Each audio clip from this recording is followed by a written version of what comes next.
उत्तराखंड की खबरों का, जहां मुख्यमंत्री पुष्कर सिंह धामी की अध्यक्षता में बुधवार को सचिवालय में कैबिनेट बैठक का आयोजन किया गया। बैठक में कैबिनेट मंत्री गणेश जोशी, सौरभ समेत तमाम मंत्रीगण इस दौरान मौजूद रहे। बैठक के दौरान कैबिनेट ने यहां पर उत्तराखंड राज्य निर्माण आंदोलन में महत्वपूर्ण भूमिका निभाने वाले वरिष्ठ आंदोलनकारी और पूर्व कैबिनेट मंत्री दिवाकर भट्ट के निधन पर 2 मिनट का मौन रखकर श्रद्धांजलि दी। साथ ही कैबिनेट ने राज्य निर्माण व राज्य के विकास में पूर्व कैबिनेट मंत्री दिवाकर के योगदान को भी यहां पर याद रखा गया। साथ ही इसके बाद बैठक के दौरान तमाम विभागों के महत्वपूर्ण प्रस्तावों पर यहां पर गहनता से चर्चा हुई।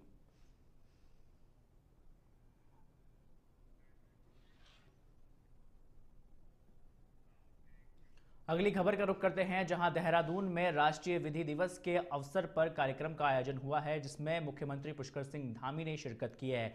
उन्होंने पुलिस और आमजन को संविधान की शपथ दिलाई और इस अवसर पर सीएम धामी ने कहा कि उनके नेतृत्व में प्रदेश में कानून व्यवस्था और मजबूत हुई है। साथ ही सरकार नागरिक अधिकारियों की यहां पर रक्षा और न्याय प्रणाली को अधिक सुलभ बनाने और उसमें मजबूती करने के लिए लगातार काम कर रही है। और इस दौरान पुष्कर सिंह धामी ने सभी को संविधान की भावना के अनुरूप अपने कर्तव्य और ईमानदारी से पालन करने का यहां पर संकल्प भी दिलाया।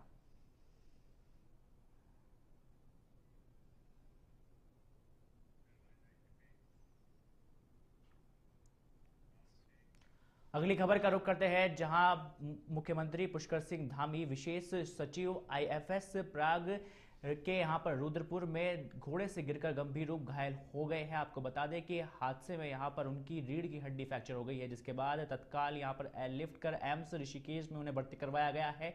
चिकित्सकों की उपस्थिति में यहां पर उन पर लगातार नजरें बनाए रखी है। जानकारी के अनुसार आज उनका ऑपरेशन भी किया जाएगा। तो देखिए उत्तराखंड से ये खबर।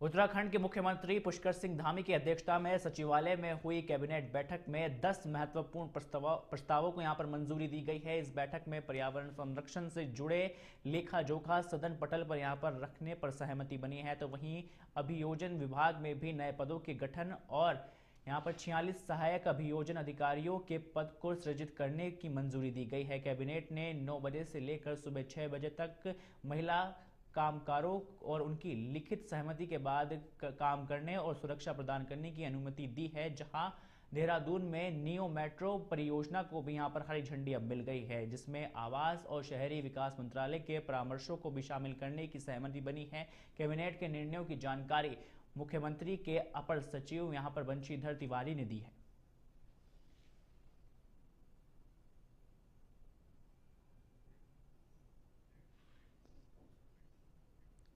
में अभियोजन संवर्ग के ढांचे का पुनर्गठन पर भी सहमति दी गई है। इसमें जो अभियोजन विभाग में अभियोजन संवर्ग के कुल 142 पद के सापेक्ष सहायक अभियोजन अधिकारी के कुल 91 पद सृजित हैं। वर्तमान में राज्य में स्थापित लगभग 385 न्यायालयों के सापेक्ष वर्तमान में अभियोजकों की संख्या बहुत कम होने के दृष्टिगत न्यायालय में प्रभावी पैरवी माननीय न्यायालय में नहीं हो पा रही थी। तो इन पदों को संशोधित करते हुए अतिरिक्त 46 पद सहायक अभियोजन अधिकारी के स्वीकृत किए गए हैं, जिस पर माननीय मंत्रिमंडल ने अपना अनुमोदन दिया। 86 नए पद सृजित किए। अगली खबर का रुख करते हैं, जहां रुड़की के मंगलोर में बिहार के उद्योग मंत्री संतोष कुमार मांझी के पहुंचने पर एडवोकेट मोहम्मद शफी ने उनका जोरदार स्वागत किया, जहां युवाओं में खासा उत्साह देखने को मिला। संतोष मांझी, जो पूर्व मुख्यमंत्री जतिन राम मांझी के पुत्र हैं, उन्होंने कहा कि यदि साल 2027 के उत्तराखंड विधानसभा चुनाव में उनकी भागीदारी रही तो वे प्रदेश में बेहतर काम करने की कोशिश करेंगे। उन्होंने बताया कि उन्होंने देवभूमि से यहाँ पर विशेष लगाव है और अपनी बेटी के एडमिशन के लिए उत्तराखंड आए हैं। उन्होंने जल्द ही राजनीतिक दौरे की शुरुआत करने की यहाँ पर घोषणा की है। तो वहीं एडवोकेट मोहम्मद शफी ने कहा कि यदि उन्हें पार्टी का प्रदेश अध्यक्ष बनाया गया तो वे गरीबों और मुजलुमों की यहाँ पर मदद कर न्याय दिलाने का सबसे बड़ी प्राथमिकता देंगे।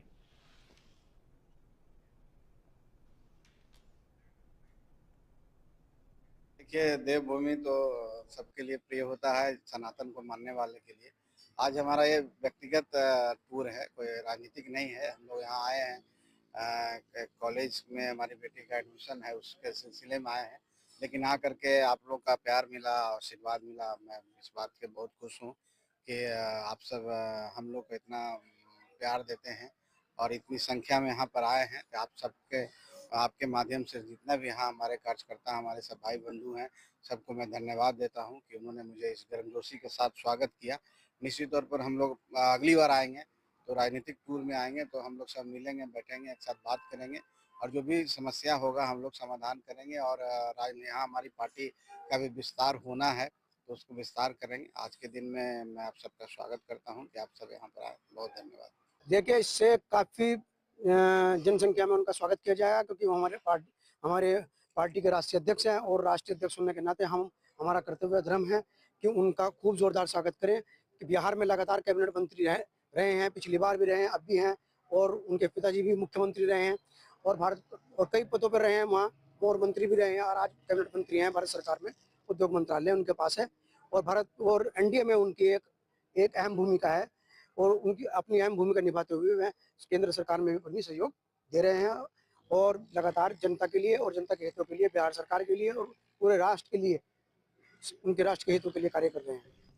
अगली खबर का रुख करते हैं, जहां दिल्ली में हाल ही में हुए बम ब्लास्ट के बाद सुरक्षा को लेकर हरिद्वार पुलिस मुख्यालय के निर्देश पर यहां पर लश्कर पुलिस ने शिव चौक पर सघन चेकिंग अभियान चलाया। पुलिस क्षेत्राधिकारी नताशा सिंह, कोतवाली प्रभारी राजीव और वरिष्ठ उप निरीक्षक लोकपाल परमार ने उनकी टीम ने यहां पर कार्रवाई की है। आपको बता दें कि सड़क से गुजरने वाले वाहनों को रोककर उनकी तलाशी ली गई, साथ ही संदिग्ध लोगों से पूछताछ की गई है। अधिकारियों ने बताया कि जनपद के सभी थानों और चौकियों को इस तरह से सघन चेकिंग के निर्देश दे दिए गए हैं और पुलिस ने आमजन से अपील की है कि वे बाहर से आने वाले लोगों की गतिविधियों पर नजर रखेंगे और किसी भी संदेह की स्थिति में तुरंत पुलिस को सूचना देंगे।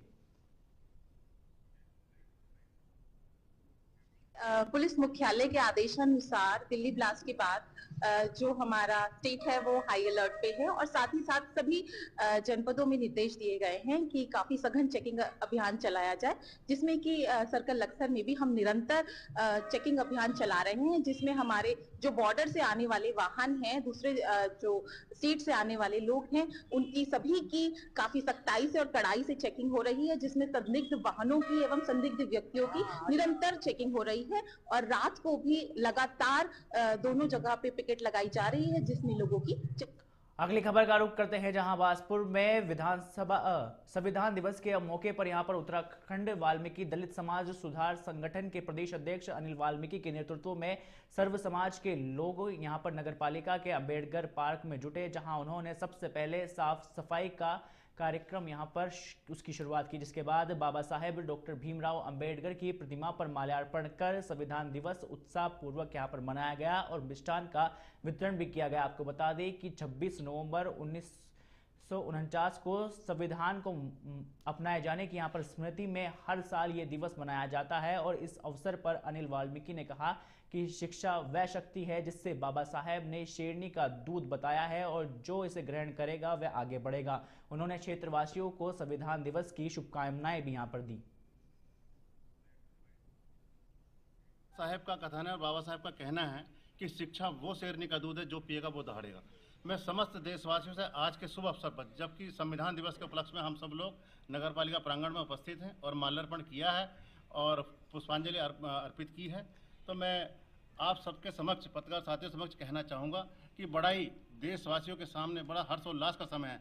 जितना समय लोग और अन्य कार्यों में व्यतीत कर रहे हैं, वो चाहिए आज इस अवसर पर भी और फूल चढ़ाएं, माल्यार्पण करें, मिष्ठान वितरण करें। बड़ा देहरादून में जिलाधिकारी सिविन बंसल के निर्देश पर चलाए गए बाल श्रम उन्मूलन अभियान के तहत जिला प्रशासन ने सख्ती से यहां पर कार्रवाई करते हुए शहर के बाजारों, वर्कशॉपों, होटल, ढाबों और औद्योगिक इकाइयों में छापेमारी की है। इस दौरान 23 प्रतिष्ठानों की जांच के दौरान 7 नाबालिग बच्चों को यहां पर रेस्क्यू किया गया है, जिनकी मेडिकल जांच के बाद उन्हें बाल कल्याण समिति के सामने पेश किया जाएगा और विकास नगर के साथ ही पटेल नगर और साहसपुर क्षेत्रों में यहाँ पर 7 प्रतिष्ठानों में बाल श्रम की पुष्टि होने पर संचालकों के खिलाफ प्राथमिकता के साथ यहाँ पर दर्ज की गई है। जहां आपको बता दें कि डीएम ने कहा है कि बच्चों के उनके बचपन और शिक्षा छीनने वालों को यहाँ पर बख्शा नहीं जाएगा और बच्चों के हाथ में केवल कलम होनी चाहिए। उन्होंने लोगों से बाल श्रम की सूचना तुरंत प्रशासन को देने की अपील की है। साथ ही प्रशासन ने बताया है कि ये अभियान आगे भी जारी रहेगा।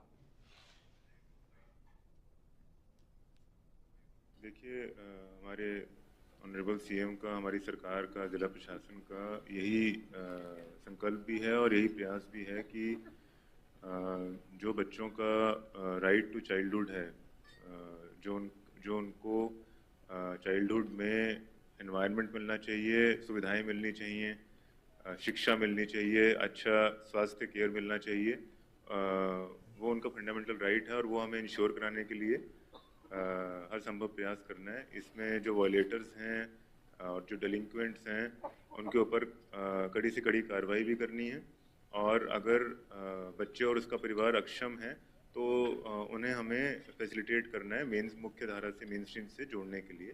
तो इसी क्रम में चाहे वो बच्चा भिक्षा में लिप्त है तो उसको तो हमारा पूरा प्रोजेक्ट चल ही रहा है ऑन इट्स ओन कि वहाँ से बच्चों को हम रिकवर करते हैं अपने डेडिकेटेड व्हीकल्स से और उनको फिर हम जो हमने साधु राम में डेवलप किया है अपना इंटेंसिव चाइल्ड केयर यूनिट, वहाँ पे बच्चे को ट्रांसफॉर्म करते हैं, मेंटली उसका बिहेवियरल चेंज होता है 3 महीने के लिए और फिर उसको हम फॉर्मल स्कूल से लिंक करते हैं। तो 103 बच्चे इस सेंटर के जरिए फॉर्मल स्कूलिंग से जोड़े भी जा चुके हैं और 50 बच्चों का बैच और चल रहा है। और इसके साथ ही जो बाल श्रम में बच्चे एंगेज्ड हैं उसमें समय समय पर इंस्पेक्शंस की जाती हैं, कहीं से इनपुट्स मिलते हैं, उन पर एक्शन किया जाता है और जो नियोजक हैं जिन्होंने उनको बाल श्रमिकों को नियोजित किया हुआ है उनके अगेंस्ट भी सख्त से सख्त कार्रवाई अमल में लाई जाती है। जैसे लास्ट केस में भी उन पर FIR लॉन्च की। फिलहाल इस बुलेटिन में सिर्फ इतना ही। देश और दुनिया की तमाम खबरों के लिए देखते रहें इंडिया अहेड। नमस्कार।